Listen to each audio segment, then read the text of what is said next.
while I was at Howard, Nadia Boulanger came to this country to give it, the famous Nadia, to give it. I think she was conducting in Boston, and then she was touring, and she gave a lecture at the State Department, State Department Auditorium is what it's called. So I decided to take myself over there, see what's the big deal with this lady.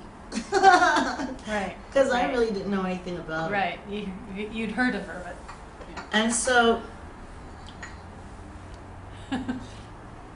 I went, and she had, her English was very accented with her French accent. And I always had this feeling, I'm an American, I don't stand for anybody. I don't curtsy, I don't stand.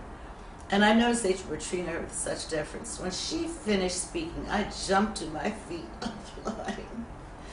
She was. Oh, she impressed me so much. Wow. But I didn't meet her, but that's how I found out about the school at Fontainebleau, Mm-hmm, mm-hmm. And so I wrote and applied, and make a long story short, I was accepted. So that's how I happened to go study with her. And I was very lucky because she was my composition teacher. Because other students, every student couldn't have her, Mm-hmm. but I see.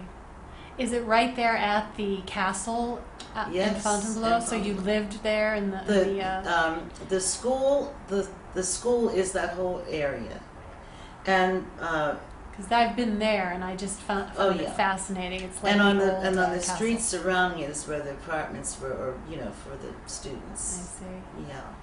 Did you ever meet Louise Talma, people like that there? Well, that was before you. Yeah, it was before my time. But the interesting thing, though, is that Mademoiselle Boulanger, when I was coming to New York, she gave me two names to get in touch with: Louise Talma and Stefan Volpe. Ah, isn't that interesting? that is interesting. But anyway, she was very encouraging. I've never forgotten. She looked at my so-called Symphony No. 1 and she said, "My dear, you're too young to write a symphony." But I had written another piece, which you've probably seen in there, the songs from the Rubáiyát. Right.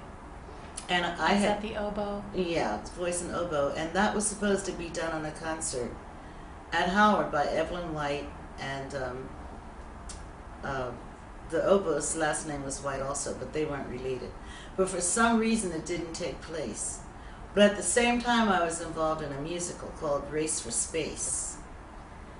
Except I wrote the book and the lyrics, and Adolphus Hailstork, you know his name, the composer.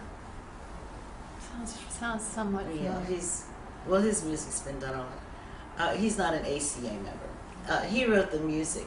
And I also started it. So I had a very busy senior year with writing the symphony and this and that. But she saw the songs for voice and oboe, and she really liked them. And so she told the proctor to come and tell me this. So he came one day in the lunchroom to tell me that Mademoiselle would like to have, there are 12 quatrains that I said.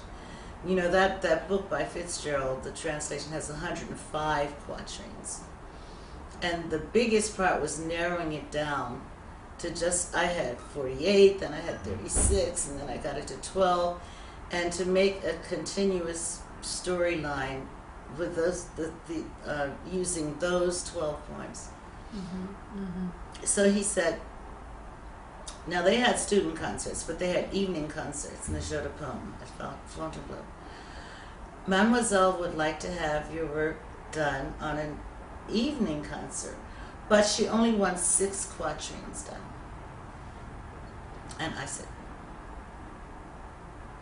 tell Mademoiselle we have to do the whole thing or we can't do it at all. Oh, wow. So they did the whole thing.